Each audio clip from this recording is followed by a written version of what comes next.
আপনার বাসার ফ্যানটি হঠাৎ করেই ধীর গতির হয়ে গিয়েছে। এবার আপনি কি করবেন? চলুন দেখে নিই আসলে কি করা উচিত। আমরা যদি হাত দিয়ে ফ্যানটি ঘুরিয়ে দেখি এবং সেটা যদি একদম নর্মালি চলে তাহলে বুঝবেন যে বল বেয়ারিং ঠিক আছে। তো পরে আমাদের ক্যাপাসিটারটা কিন্তু চেঞ্জ করে নিলেই ফ্যানটি ঠিক হয়ে যাবে। সো আমরা ক্যাপাসিটার দুই ধরনের হয়, একটা হচ্ছে 1.5 আর একটা হচ্ছে 2 পয়েন্ট। সো আমরা কিন্তু প্রথমেই 2 পয়েন্ট দিব না, তাহলে কিন্তু ফ্যানে প্রেশার পড়ে ফ্যানটা পুড়ে যেতে পারে। 2 পয়েন্ট না লাগিয়ে যদি 1.5ই হয়ে যায় তাহলে 1.5টাই লাগিয়ে নিব, দেখবেন একদম ঠিক হয়ে যাবে ফ্যানটা।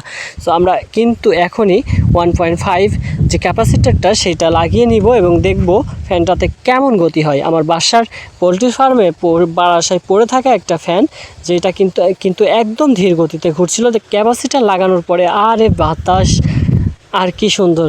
সো আমরা 2.5টা লাগাবো না, 1.5 যখন হয়ে গেছে। আর ক্যাপাসিটার লাগানোর ক্ষেত্রে একটা কথা বলি, আপনি কিন্তু নিজেই এটা লাগিয়ে নিতে পারবেন। এটার মাইনাস প্লাস আর্থিং ফার্থিং কোনো ঝামেলা নাই, দুইটা তার জাস্ট দুই দিকে লাগিয়ে দিলেই হবে।